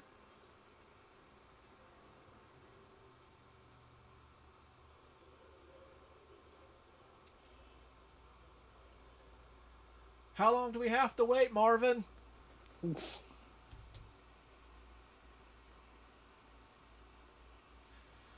Fuck, it's my chance to swear. I better get out there.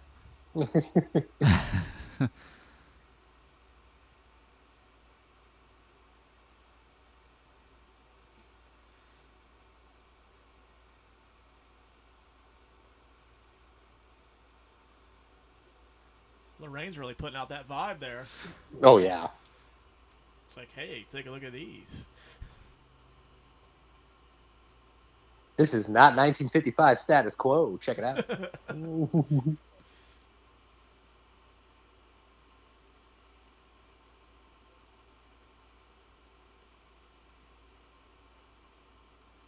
How many of these situations has she been in?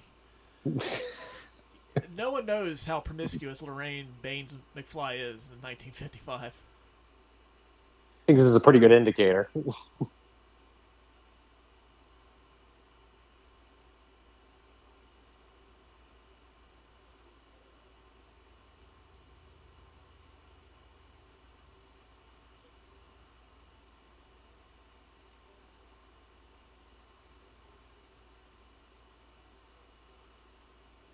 At least they didn't say it's like kissing my son. It's like, geez, that'd be a little too on the nose.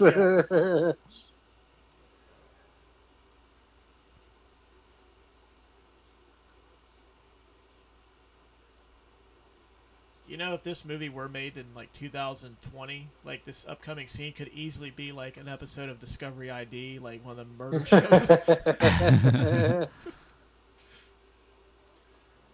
This guy tried to sexually assault me at the high school dance, so I killed him, and me and this guy buried him in the back of the school. But don't worry, my friend saw it all in 3D. I forgot about Billy Zane. The fucking Phantom. He's there. There he was.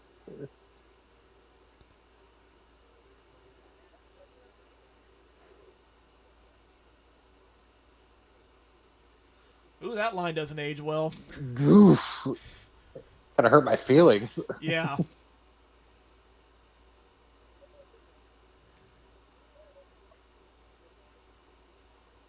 Reefer addicts. Oh, this whole scene is questionable. I hope that band, though, has another mode of transportation, because look at all the stuff in the back of that car. There's a Pepsi bottle, clothes. Looks like to be a kerosene heater. They're not getting anybody anywhere.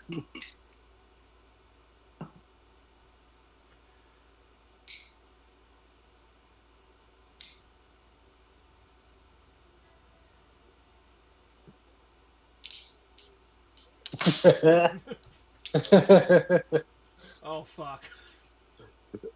That line delivery is just so perfect. Yeah. And it's so iconic. And I think we've probably all recited it just like that before. Oh, yeah. Hey, you, get your damn hands off. I have to tell Jackson that whenever he's, like, picking on his sister. That's actually perfect. And then I get ratted out for swearing at him. Ugh.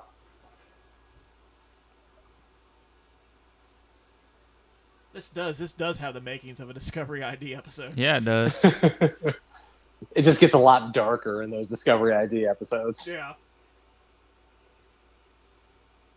There's a lot more murder. Yeah, Lorraine jumps on his back and cuts his throat with, like, a pair of scissors. Where did the scissors come from?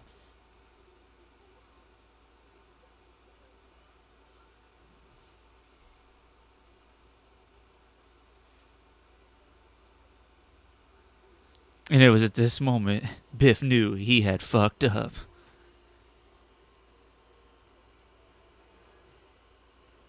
This is a very gratifying scene, though, to see, like, Biff finally get his in the end from George. Oh, yeah. Because if this were 2020, there's a good chance that, like, George would have either, like, killed somebody or killed himself at this point, you know? Seriously, he's got, like, serious incel vibes.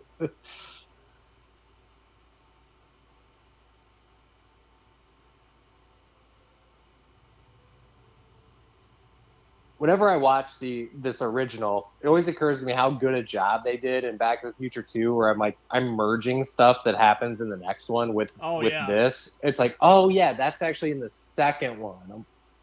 Yeah, there's like, points in the movie, like, when I watch the second one, where, like, you know, like, I get confused at first. Like, I almost blend, like, the Gray Sports Almanac with this one too. I've done it a couple times. Yeah. Yeah, it's ooh la la for me. I'm always like, oh yeah, that's not in this one. Ooh la la. You mean that stroke mag that Biff's fight from Doc Brown's stash? Yeah, clearly. I found this well, I guess at that time I found this current pornography. Marty, I'm missing ooh la la. Issue 7, volume 49. It's only quarterly, Marty. It only comes 4 times a year. I need that back. He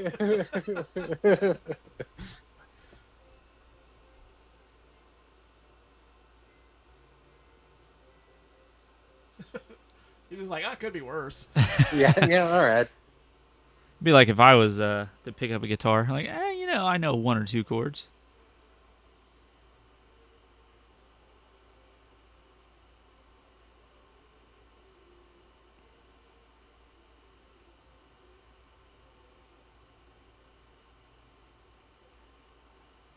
Malachi from Children of the Corn wants a piece of Lorraine. Thank you. That's legit him, right? Like, yeah, that is him. Okay, I was going to say. He was also that weird kid in the Burbs, like the young kid that, like, the Klopek. Oh, you're right.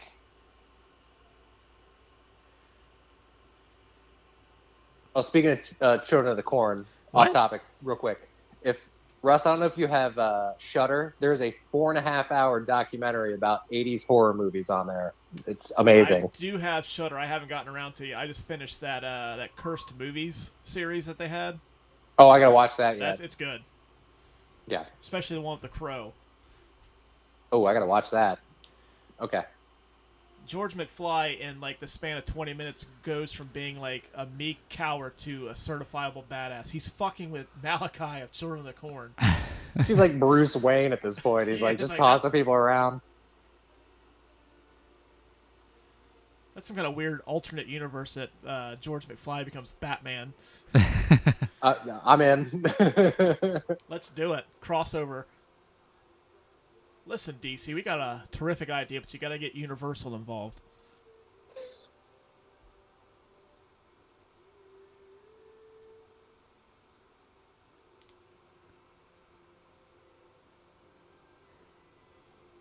What the fuck is that? Is that a whole mannequin over there swimming? Could be. I didn't catch it. It is Enchantment Under the Sea, after all. This is actually my favorite scene in the whole movie coming up. I fucking love this scene.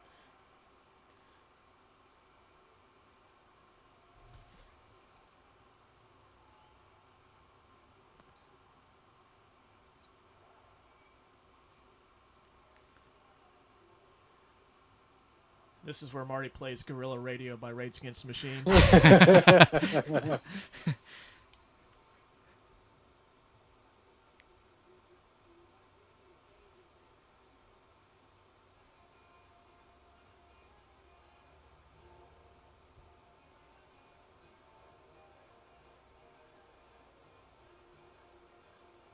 When you're talking about Back to the Future, too, I'm always expecting, like, Doc to come like, well, then get out of there.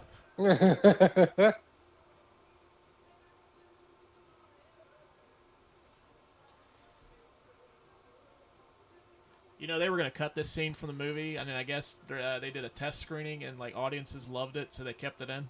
Oh yeah, it's a great part of the movie. It's like a high octane like scene. It's great. And everybody is professional dancers. Yeah. I think swing was a class they taught in high school in 1955. That guy, like, down on the ground, like, one arm holding himself up, and he's snapping his fingers. That just makes me hurt looking at it. Like, now, like, I'm in the hospital for a couple of days. Oh, shit, sitting here, like the way I'm sitting and talking to the microphone, I'm barely gonna be able to get up. Yeah, I'm gonna have to do calisthenics when we're done with this episode.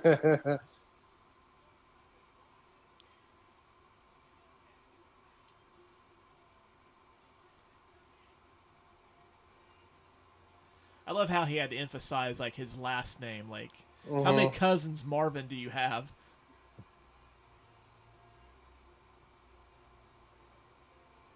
They didn't want people connecting the dots too hard on these. It's like, just keep going. The captions say playing power chords.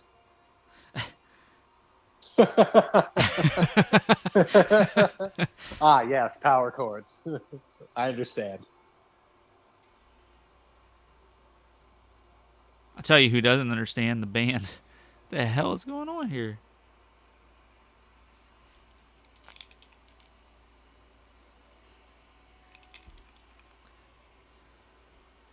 Amp was $25, you asshole. Yeah, Jesus, that's a lot of money in 1955. That's a couple of Franklins, easy.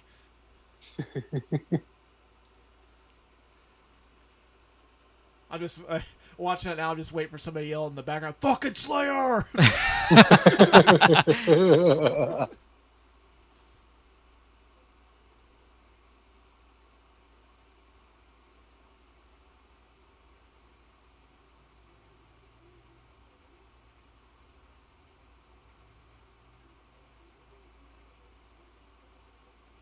Now, have you guys ever figured out, like, why, like, George and Lorraine don't remember Marty and when they go Back to the Future? That's always bugged me. Like, the guy that's responsible for getting them together, you don't remember who that is?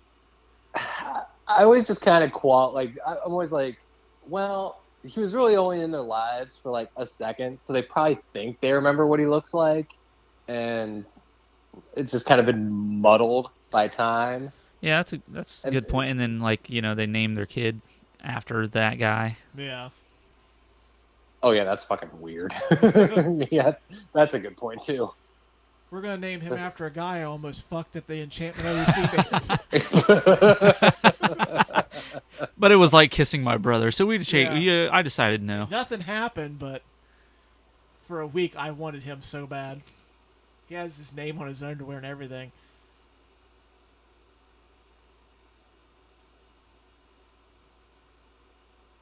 George is looking at her like, bitch, what you mean nice name? What about George? Fuck. Yeah. George Jr.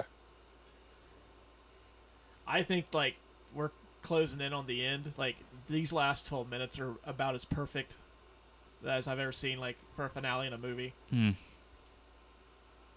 I still get fucking tense watching this. Oh, yeah, it's... When that car doesn't start, it's like, oh, shit. And then, like, Doc's gonna fall off the fucking clock tower. Nice calculator watch, Marty.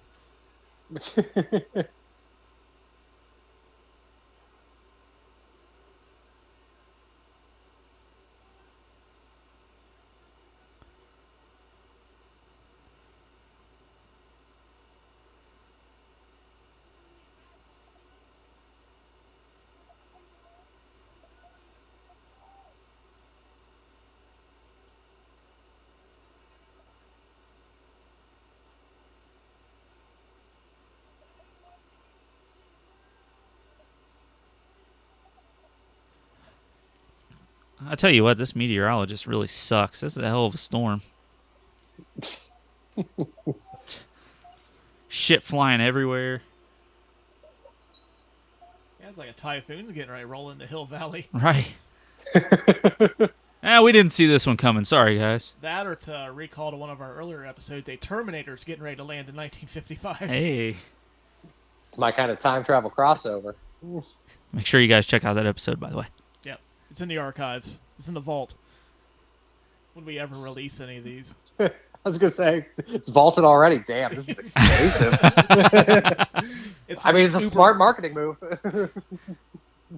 Give us $5 and we'll send you a copy of it.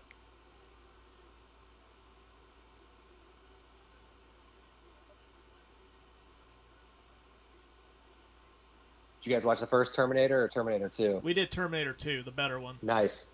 Good move. So I think, yeah, like, two movies that we really love, we've kind of ruined by doing these shows, like this one and Terminator 2. And then we did Step Brothers, and, like, I don't think him and I talked through half of it because we were just waiting for the punchlines. Yeah. Yeah, I said that would be a problem. I've already noticed myself just kind of falling into this movie. I can only imagine, like, Step Brothers or something, where I'm just like, well, I haven't seen this in a while. Yeah, that's how it was. Well, actually, I tried watching Step Brothers with, and my son was in the room, and, like, ever since then, he's, like, referenced ball sacks on drum kits. Oh, boy. Yeah, I'm like, oh, man. I'm just waiting for him to drop that bombshell like my in-laws. My mom would find it funny, but my in-laws would probably, like, be horrified. Well, sounds perfect to me.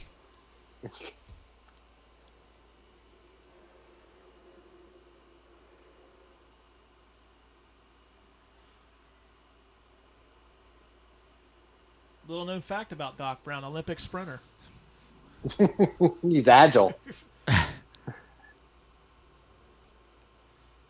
He'd easily get drafted in, like, the 6th round of the NFL draft. Like, you know. I mean, at worst, he'd be an undrafted free agent. Yeah. Great hands. Very agile for his size. Hey, the way people are opting out right now, he has a chance. Very cerebral player. Just questionable blocking. And questionable character traits. He has a bit of a coke habit. Oh, he's going to be a PR problem. So you're saying he'll fit in perfectly. Yeah, say. Also, he's in his 50s. For the next 30 years, he's in his 50s. He's forever 50s. Well, I think we established earlier he killed a Highlander. He got bit by a vampire. Oh, you're right. I missed that. I forgot that in the continuity.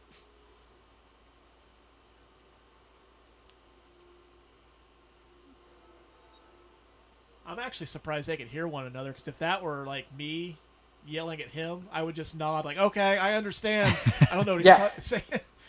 Yeah, we used to have a church down the block from us, and every 15 minutes, you're just nodding and saying, uh-huh. Yep. All right.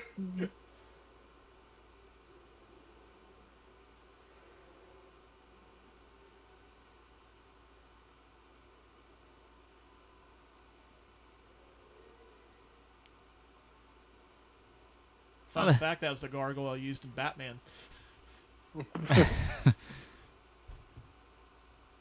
Gets around. How do you get this shit up there the first time? An elaborate setup of levers and pulleys. Yeah, I'd like to see him setting that up the day beforehand. Like, it's like, god damn it. Just don't mind me.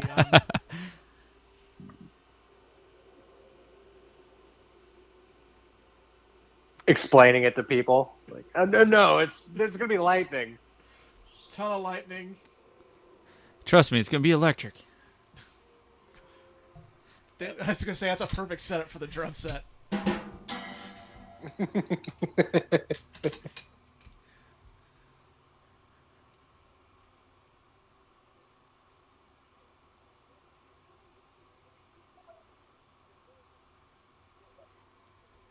I'm glad somebody's looking out for Doc Brown, because his dog doesn't give a fuck if he gets murdered or not. Nope.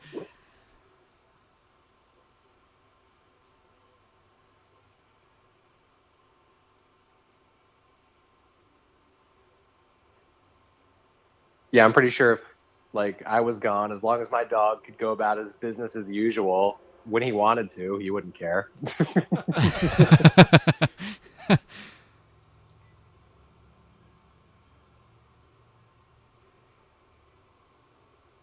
Reach.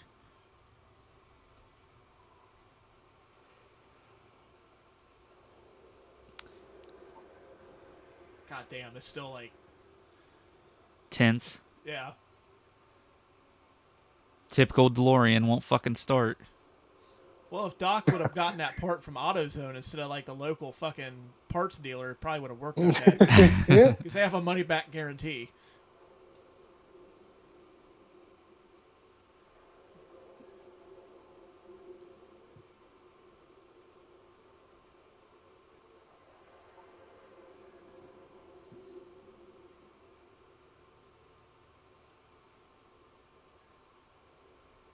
Is he more upset that he can't reach it, or that his pants are ripping?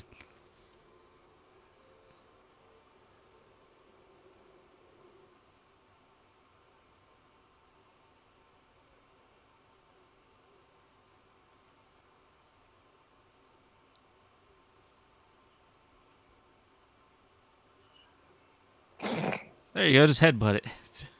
That's what I do. DeLorean.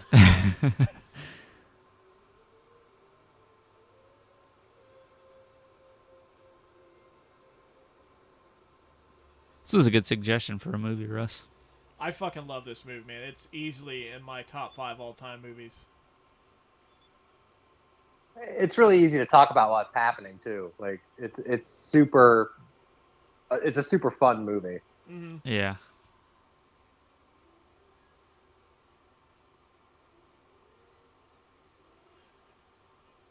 Ah, shit. God damn it.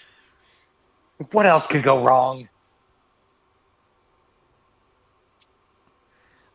Okay, so how far down the street was this? A couple miles? Shit. As much as necessary. He did precise calculations, so I'm taking him at his word that it's going to hit 88 miles an hour, and that lightning strike's going to hit just then. And he factored in the possibility of a zip line situation. Marty's got a lot of trust in him, because if this lightning doesn't hit precisely at that right time, he's going right through that fucking building over there. Yeah, I love that in these movies there's always something in the way if shit goes sideways. It's like, well, it's like there's always high stakes. It's like, well, you're gonna die if this doesn't work.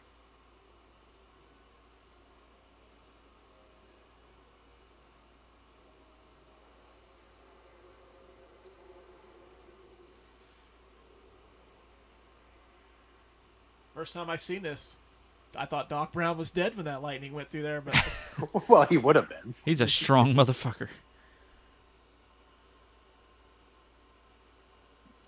Also, that lightning moved through that cable extremely slowly.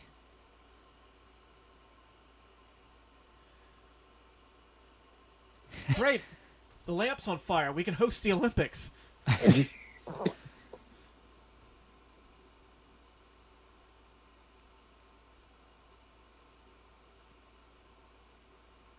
The Atomic Kid.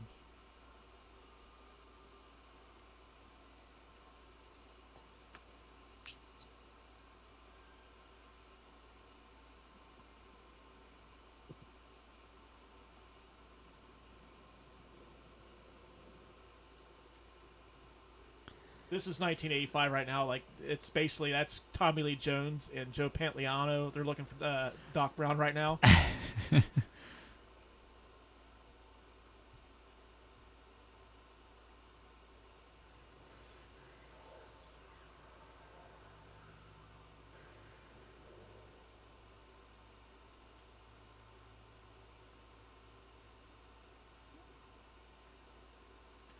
The porno theaters no more.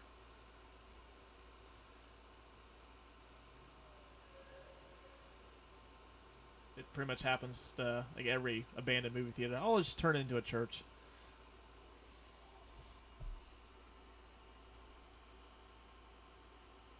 Wait a minute. There's 2 movie theaters? Apparently. They really like their movies there. It's a very odd dynamic. There's a porno theater, then like right down the street's a fucking church. No, I'm pretty sure that's how it works.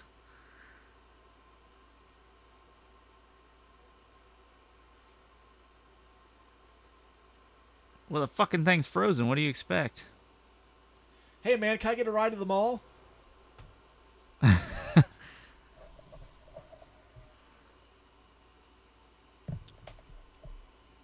Luke, you still there? I might have had to put you on mute for a second. Oh, okay. I told a very funny joke and I didn't get no laughter from that. Like, Apologies. I laughed, but like I said, you were on mute. I didn't think I could save that bathroom break for 10 more minutes.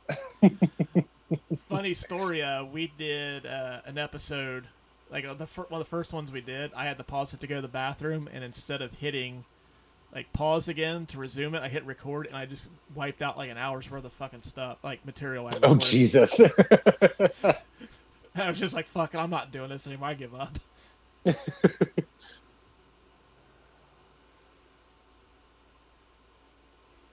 just loop some of my earlier laughter into your jokes. That should work. Or I'll just add a laugh track.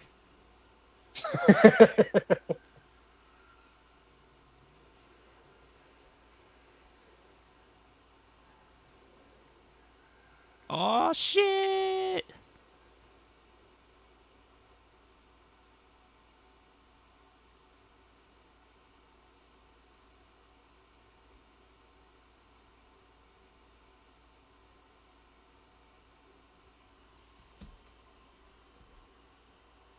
I was only pretending to be dead. Gotcha. It was a funny joke I've been contemplating for 30 years. Those are my buddies, Steve and Eddie. I still did business with a Libyan, so I figured that was cool.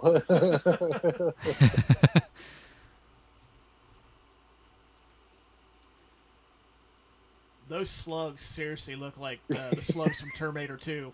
Yeah, don't they rip him apart? I think we've established that Doc Brown is actually a T-1000, and it's just going to meld back together here in a minute.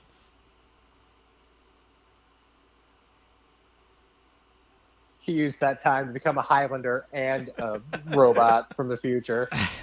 It's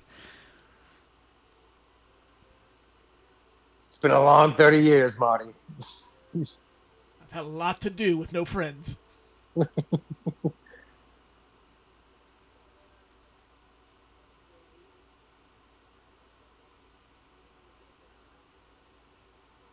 I like that he seems to care enough about having dogs to keep getting the same kind of dog, but they seem so inconsequential to his life when he has them.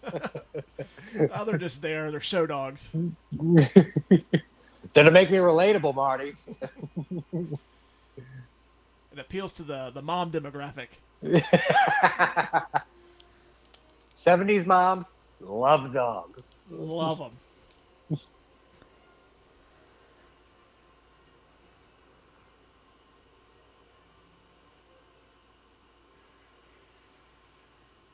I would have thought that would have woke up maybe a couple of the neighbors at least.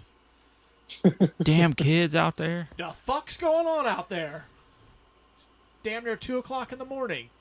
Well, it was the 80s. There was a lot of cocaine around, you know. Oh, yeah, they're already up. Just people ripping around. Yeah.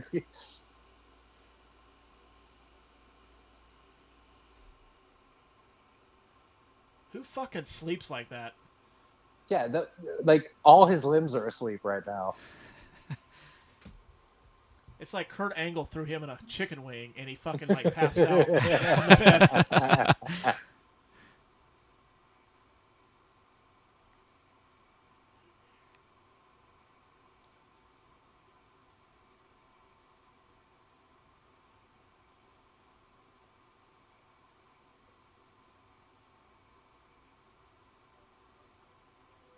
Wait a minute, our furniture is slightly nicer.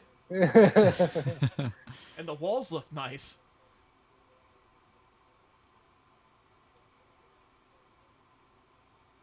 And my siblings are dressed nicer, but still live at home. Yeah, they're like mooching off their parents, although they make all this money. You know she's fancy because she's eating fresh fruit out of a bowl. Yep. I got a job interview at Burger King, Marty. It's a step up.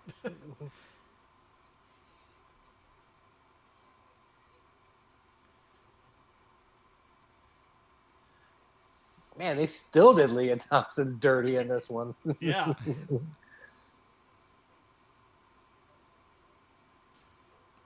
Why did they give her like a 5 head?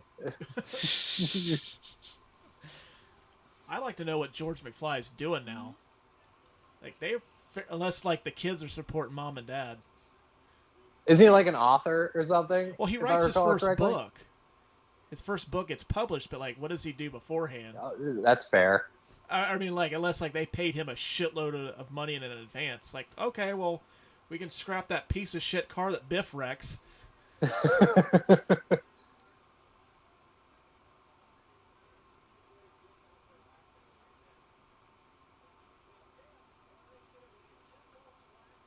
Well, Marty, I'm cucking Biff.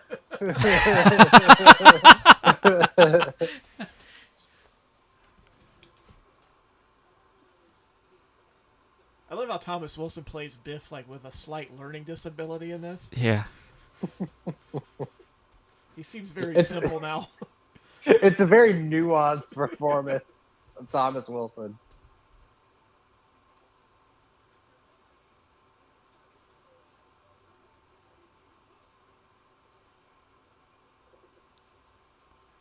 I mean, honestly, Thomas Wilson's probably one of the more impressive actors in this entire series. He plays so many different versions of himself. Oh, yeah. I think he's a real MVP. I love Mad Dog from 3. God.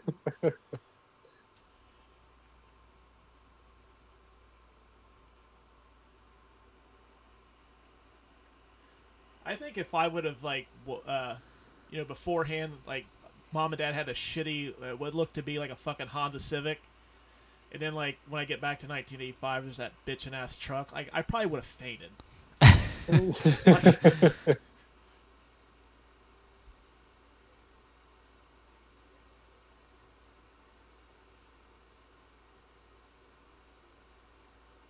He's like, shit, everything good, girl.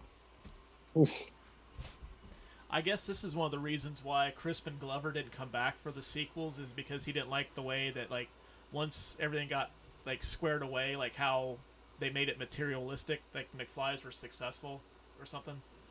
That's a weird reason. I've never understood why like that suit that Doc's wearing is acceptable, but I wear that to a job interview and they kick me out.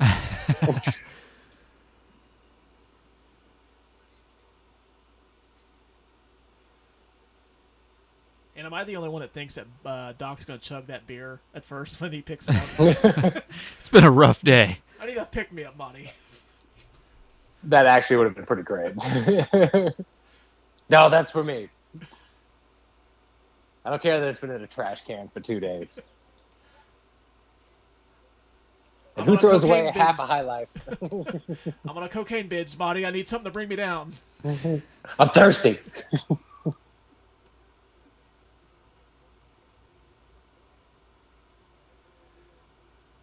That line right there, my brother, it's not like a movie guy at all, but when we were kids, he talks in his sleep at night sometimes, and I heard him say that in a dead sleep. I'm pretty sure you've told me that before. Yeah, it's so weird. All right, I guess a couple questions. MVP of the movie? Doc. Yeah, I'd give it to Doc, too. I always go with Thomas Wilson. I love that guy. Biff is a tough guy to portray. Yeah, I agree. Like, except for, like, I knock him down a notch because of the whole rape thing that's about to happen in the parking lot. He is very rapey. I'm not saying I identify with the character or anything. I really hope not. We're going to have to edit him all the way out now. Yeah, Luke's canceled. I just think he had one of the harder jobs in this movie, Yeah. and I might be pushing that onto the sequels as well. Yeah, well, I mean, like, you are right to an extent. Like, he plays, like, a bully and just a real piece of shit. And then he becomes, like, basically, like, he has that department store retail voice, like, when he's in the new 1985. Yeah. Hey, George, your book's here. All right, guys. Well, that's been another episode of the Couch Brotato Podcast. Luke, man, thanks for coming on. Yeah, thanks. Hey, make sure you come on again. That was excellent. Yeah, I'm always around. I appreciate it. This was a lot of fun. Well, actually, I wrote it in my diary that I'm going to have him on again at some point. Oh, thank God. Oh, good. Well, it's in my dream journal too. Oh, good. Well, we'll compare notes. All right, man. Perfect. Well, Lucas, till next time. Till next time. All right. Well, we'll catch you guys on the flip side. So thanks for listening, and we'll see you soon. Later.